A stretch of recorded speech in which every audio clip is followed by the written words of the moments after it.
नमस्कार दोस्तों, मैं राहुल शर्मा आप सभी का हार्दिक अभिनंदन करता हूं टेक्स्ट बुक के प्लेटफॉर्म पर। यूपीएससी की जब आप प्रिपरेशन शुरू करते हैं तो बहुत सारे लोग आपको ये एडवाइस जरूर देंगे। आपने यूट्यूब पर भी डेफिनेटली कुछ ना कुछ वीडियो सुनी होगी या देखी होगी, जिसमें ये बताया जाता है कि अगर आप यूपीएससी की प्रिपरेशन कर रहे हैं तो आप शुरुआत कीजिए एनसीईआरटी से। कुछ लोग दो कदम आगे बढ़ते हुए कहते हैं कि नहीं नहीं, एनसीईआरटी से कुछ काम नहीं बनने वाला, आपको स्टैंडर्ड बुक और ये फलाना बुक आपको पढ़नी चाहिए।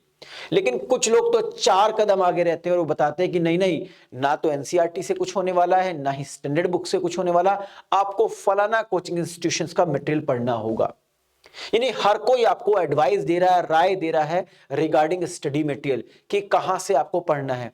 लेकिन आपने बहुत कम वीडियो देखी होगी जिसमें आपको यह बताया जाता है कि आपको क्या क्या टॉपिक कवर करना है।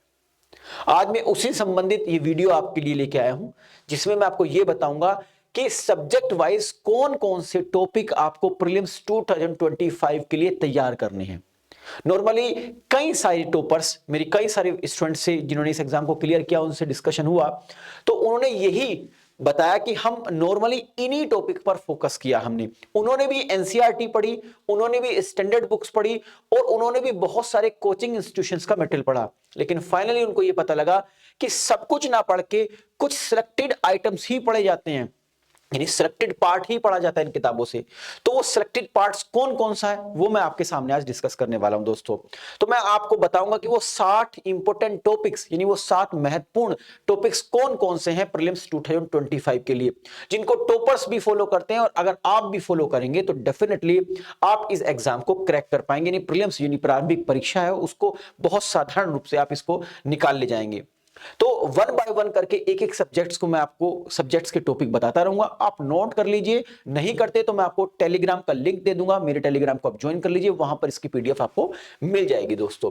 तो चलिए शुरुआत करते हैं, लेकिन उससे पहले मैं आपको एक इंफॉर्मेशन देता हूं रिगार्डिंग प्रीलिम्स क्रैश कोर्स, जो निर्णय आईएएस में शुरू हो जाएगा 16 दिसंबर से। थोड़ा सा मैं इस क्रैश कोर्स के बारे में बताता हूं। देखिए, जैसे मैंने कुछ इंपॉर्टेंट टॉपिक्स आपको जो बताऊंगा, इसी तरीके से यही टॉपिक्स को हम लोग पढ़ाएंगे। जैसे मैं इकोनॉमिक्स कवर कराऊंगा, तो जो मैं इकोनॉमिक्स के आपको टॉपिक्स बताऊंगा वो आप इस क्रैश कोर्स में पढ़ सकते हैं, उनको कवर कर सकते हैं। इस क्रैश कोर्स की कुछ जानकारी देता हूं। जैसे मैंने आपको कहा कि 16 दिसंबर 2024 से क्रैश कोर्स शुरू होगा, जिसकी फीस है 12,499 रुपए। लेकिन अगर आप मेरा कूपन कोड आर लाइव का इस्तेमाल करते हैं तो आपको डिस्काउंट मिलेगा और आपकी फीस हो जाएगी 9,999 रुपए। यानी 9,999 रुपए में आप ये फास्ट क्रैश कोर्स ज्वाइन कर सकते हैं, जिसमें हम जितने भी महत्वपूर्ण टॉपिक्स हैं वो हम सभी कवर कराएंगे। इकोनॉमिक्स वाला पार्ट मैं आपको कवर कराऊंगा। तो चलिए वन बाय वन करके सब्जेक्ट वाइज देख लेते हैं कि वो कौन कौन से महत्वपूर्ण 60 टॉपिक हैं। यानी मैं आपको पॉलिटी के इंपॉर्टेंट टॉपिक्स बताऊंगा, हिस्ट्री के बताऊंगा, ज्योग्राफी के बताऊंगा, इकोनॉमिक्स के बताऊंगा, साइंस एंड टेक के बताऊंगा। करंट के लिए एक दूसरी वीडियो आएगी जिसमें मैं आपको करंट अफेयर से रिलेटेड भी वो कौन कौन से एरिया हैं जिस पर आपको फोकस करना चाहिए उस पर मैं बाद में डिस्कस करूंगा। लेकिन आज मैं केवल स्टैटिक्स पार्ट्स को कवर कर रहा हूं दोस्तों। यानी सब्जेक्ट में जो भी स्टैटिक्स पार्ट है उसको वन बाय वन करके हम कवर करते हैं, ठीक है। तो चलिए शुरुआत करते हैं, लेकिन उससे पहले मैं आपको प्रीलिम्स 2025 भाई आने वाला है, उससे पहले मैं आपको पिछले 5 साल का कुछ क्वेश्चंस का ट्रैक दिखाने की कोशिश करूंगा, वेटेज दिखाने की कोशिश करूंगा। तो देखिए, यहां पर सब्जेक्ट की लिस्ट दी गई है और यहां पर ईयर दिया गया है कि किस ईयर में कितने क्वेश्चन किस सब्जेक्ट से आए हैं। तो नॉर्मली मैं अगर आपसे कहूं दोस्तों, पिछले 5-6 साल का अगर आप ट्रैक देखें प्रीलिम्स का, तो जिन बच्चों ने 50 से 55 क्वेश्चन कर दिए हैं जीएस में, सीसेट की बात नहीं कर रहा हूं मैं, जीएस में जिसने 50 से 55 क्वेश्चन कर दिए वो सेफ हो गया है। तो यानी कि हमें क्या करना है, लगभग 50 से 55 क्वेश्चंस को, 100 क्वेश्चंस आएंगे, 100 में से 50 से अगर हम 55 क्वेश्चन कर लेते हैं तो डेफिनेटली हमारा प्रीलिम्स निकलेगा। तो इसमें मैं आपसे यह कहूंगा दोस्तों कि शुरुआत में आप 2 सब्जेक्ट तो बहुत अच्छे से तैयार करें। इसमें नंबर 1 है इंडियन पॉलिटी और नंबर 2 है इंडियन इकोनॉमी। देखिए, पॉलिटी में ऑन एन एवरेज में एक एवरेज लेके चलता हूं, 20 के आसपास क्वेश्चन आते हैं। लेकिन अगर आप हल्का सा इस सब्जेक्ट पे ध्यान दे लेंगे तो 15 से 16 क्वेश्चन कर आएंगे।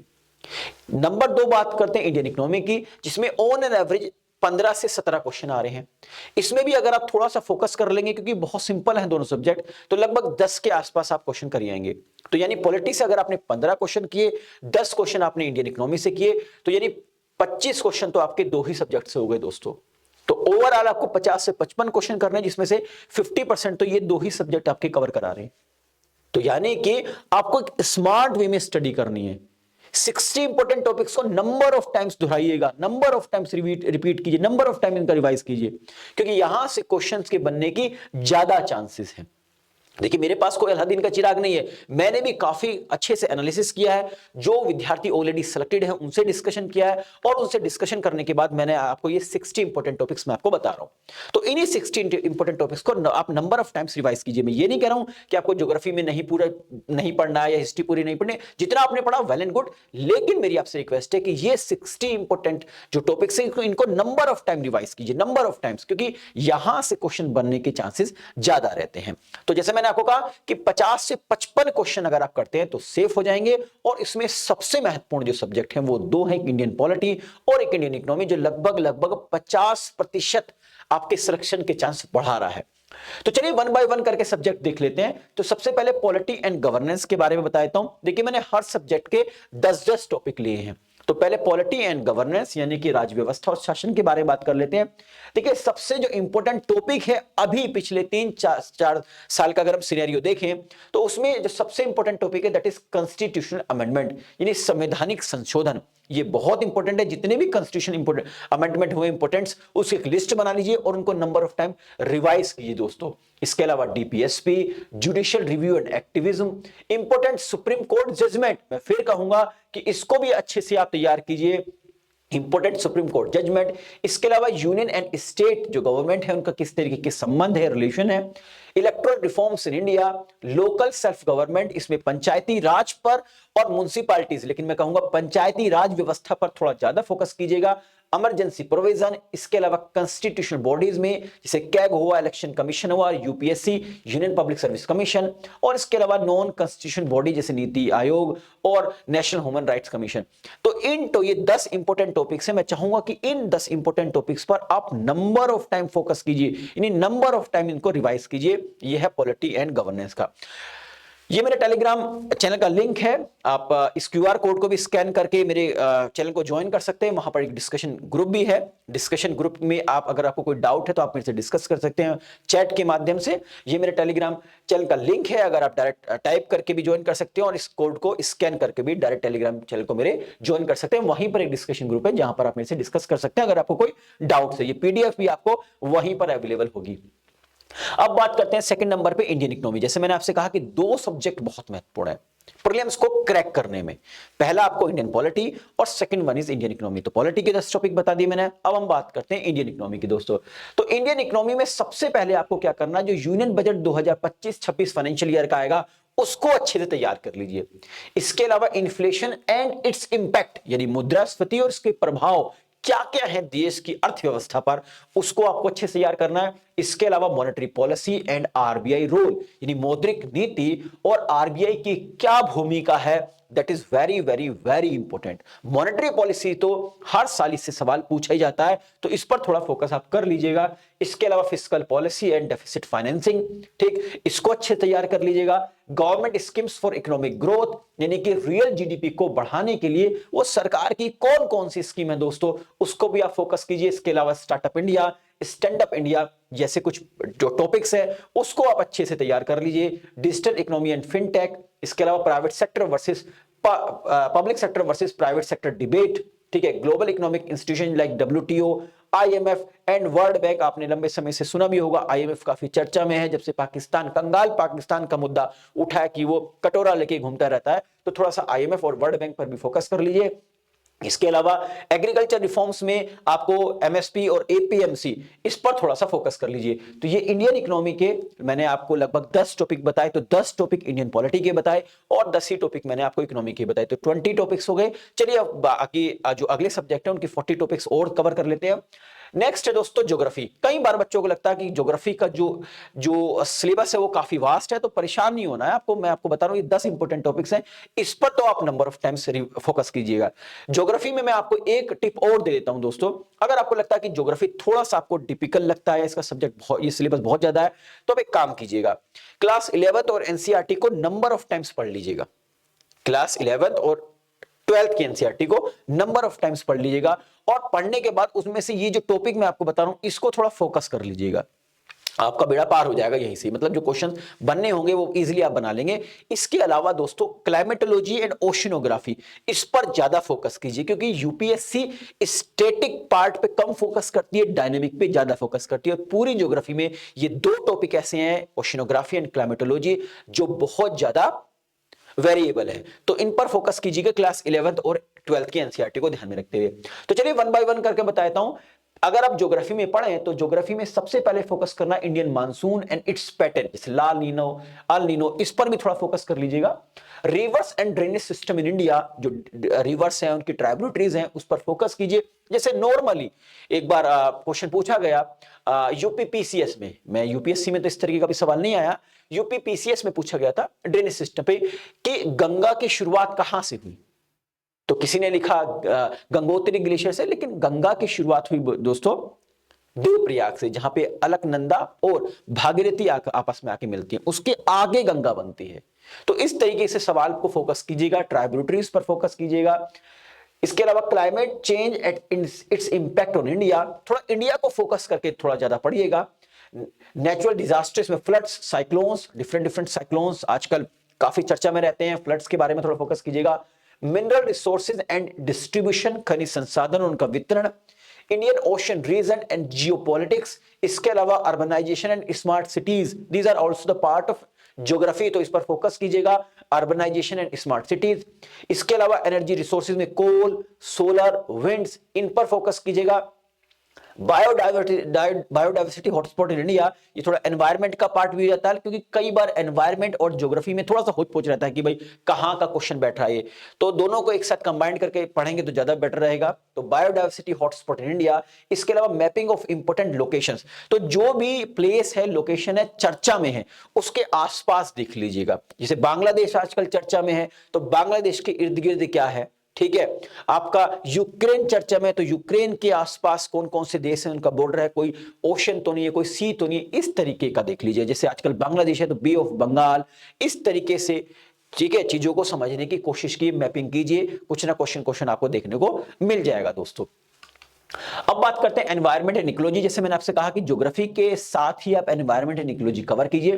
तो सबसे पहले आपको एनवायरमेंट एंड इकोलॉजी में अगर कुछ पढ़ना है तो दैट इज अर्थ समिट, यानी पृथ्वी सम्मेलन। 1992 में यूनाइटेड नेशन की कॉन्फ्रेंस हुई थी और एनवायरमेंट एंड डेवलपमेंट, जिसको UNCED बोलते हैं दोस्तों, इसको शॉर्ट में अर्थ सम्मेलन या पृथ्वी सम्मेलन कहते हैं। इसके दो आउटकम आए थे, बाइंडिंग एंड नॉन बाइंडिंग।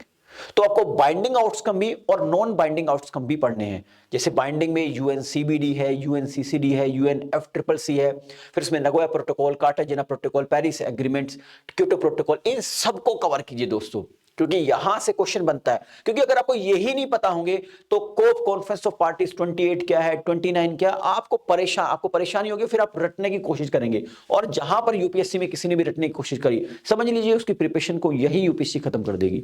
तो चीजों को समझिएगा, रटने की बिल्कुल कोशिश मत कीजिएगा, ठीक है दोस्तों। तो सबसे पहले शुरुआत कीजिएगा, अगर आप एनवायरमेंटल इकोलॉजी कर रहे हैं तो उसमें अर्थ समिट। मैंने देखा ज्यादातर बच्चे बड़ी मोटी मोटी किताबें हैं उनको पढ़ते हैं, उसमें किस पे अपना ज्यादा ध्यान फोकस करते हैं, definition of ecology, definition of ecotone.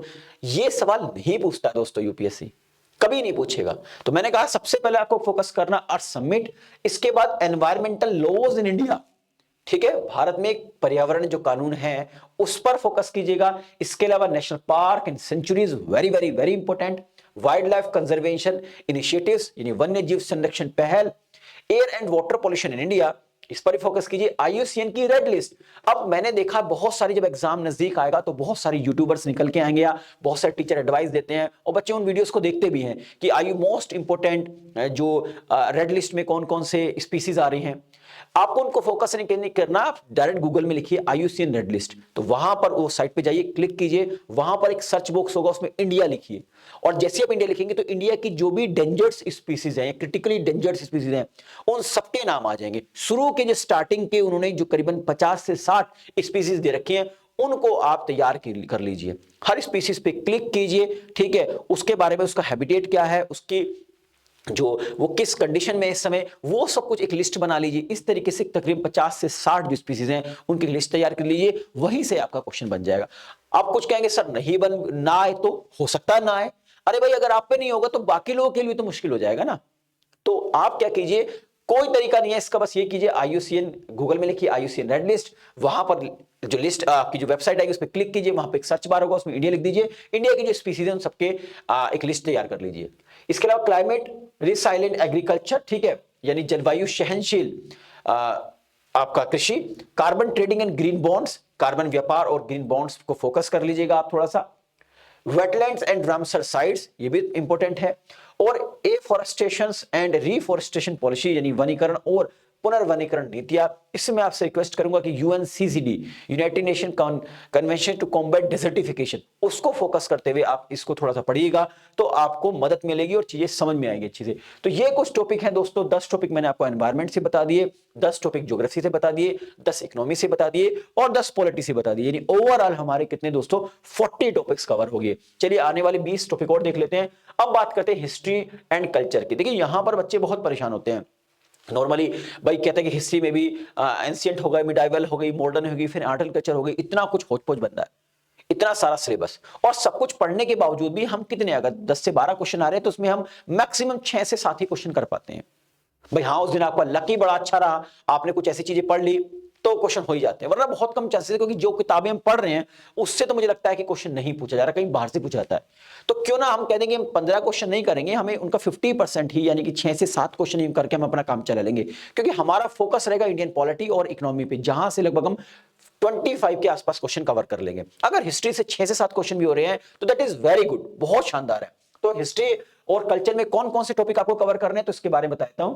पहले आप इंडियन नेशनल मूवमेंट 1857 से 1947, यानी जितने भी मूवमेंट्स हुए हैं, जितने भी मूवमेंट्स हुए उन सभी मूवमेंट्स को आप कवर कीजिए। कहां से? 1857 से लेकर 1947 तक। इसके अलावा अगर एंशिएंट इंडियन डायनेस्टीज की बात करूं तो इसमें मौर्य और गुप्ता को फोकस कीजिएगा। मौर्य एंड गुप्ता, मैं रिपीट कर रहा हूं, मौर्य और गुप्ता को ज्यादा फोकस कीजिएगा। इंडस वैली सिविलाइजेशन को अच्छे से कवर कर लीजिए। Medieval India history, Mughal empire को बहुत अच्छे से करिएगा, Mughal empire. Art and architecture में टेंपल एंड स्तूपास, ठीक है, स्तूप जो है उसको अच्छे से कवर कर लीजिए। Freedom fighters and there contribution, अलग अलग फ्रीडम फाइटर्स हैं, लाला लाजपत राय हैं, भगत सिंह है, गांधी जी हैं, उनके बारे में अच्छे से पढ़िए, ठीक है, उनका क्या योगदान रहा है उसको जानने की कोशिश कीजिएगा। इंडियन लिटरेचर एंड इपिक्स आप कवर कीजिए। कल्चर हेरिटेज एंड यूनेस्को की साइट्स, इसको कवर कीजिए। पोस्ट इंडिपेंडेंस इंडिया हिस्ट्री को कवर कीजिएगा। और इसके बाद tribal movement in India, very very very important, tribal movements in India. तो दोस्तों ये मैंने आपको 10 टॉपिक बता दिए हिस्ट्री एंड कल्चर में, इन 10 टॉपिक को आप अच्छे से तैयार कीजिए। अब बात करते हैं साइंस एंड टेक, विज्ञान और प्रौद्योगिकी। देखिए साइंस एंड टेक में मैक्सिमम क्वेश्चन करंट से रिलेटेड आता है, लेकिन स्टैटिस्टिक्स के कुछ ऐसे टॉपिक्स हैं जिसको अगर आपको एक बार तो रीडिंग देनी चाहिए, क्योंकि अगर एक बार आपने पढ़ लिया तो कई बार बहुत सिंपल से क्वेश्चन आते हैं। जैसे मैं आपको बता दूं, यूपीएससी में क्वेश्चन आया सोलर पैनल पर, तो अगर आपको एक हल्का सा आइडिया भी है regarding the solar energy, solar system, तो उसको सिंपल से क्वेश्चन का आप जवाब दे सकते थे। तो मैं कुछ टॉपिक बता रहा हूं जिसको आप एक बार तो रीडिंग जरूर दें। तो 10 टॉपिक कौन कौन से हैं? नंबर 1, इसरो का जो मिशन है, जैसे चंद्रयान 3 है, गगनयान है, इसको तो आपको जरूर पढ़ना चाहिए हर हालत में, और बड़ा इंटरेस्ट भी आएगा जब आप इसको पढ़ेंगे, गगनयान, चंद्रयान 3 को, गगनयान को। स्पेस टेक्नोलॉजी एंड सैटेलाइट्स, ठीक है, जब PSLV क्या है, सैटेलाइट लॉन्च व्हीकल्स क्या होते हैं, इसके अंदर सब कुछ ये पढ़िए आप, space technology and satellite. Artificial intelligence and machine learning, very very very important, AI के बारे में आपको जानकारी होनी चाहिए दोस्तों, और मशीन लर्निंग के बारे में। Cyber security and data protection, इसको पढ़ लीजिए। जेनेटिक्स एंड बायोटेक्नोलॉजी, ठीक है, एक हल्का सा ओवरव्यू दे दीजिए। अगर आप क्लास 10th की या क्लास 11th की आपके पास NCERT है तो वहीं से जेनेटिक्स एंड बायोटेक्नोलॉजी इसके बारे में पढ़ लीजिए। हेल्थ मिशंस जैसे आयुष्मान भारत, इसको पढ़ लीजिए। Renewable energy innovations, digital India program, defence technology में मिसाइल, DRDO, अलग अलग जो मिसाइल है, ब्रह्मोस मिसाइल कौन सी टेक्नोलॉजी पे काम करती है, इन सब के बारे में पढ़ लीजिए। और recent Nobel prize in science, ये थोड़ा सा आजकल कुछ लोग कहते थे कि प्राइज वगैरह पे UPSC क्वेश्चन नहीं पूछता है, बट आपको पता ही है स्पोर्ट्स से भी क्वेश्चन पूछ लिया गया था, तो आप ये नहीं कह सकते किस टॉपिक से क्वेश्चन नहीं पूछा जाएगा।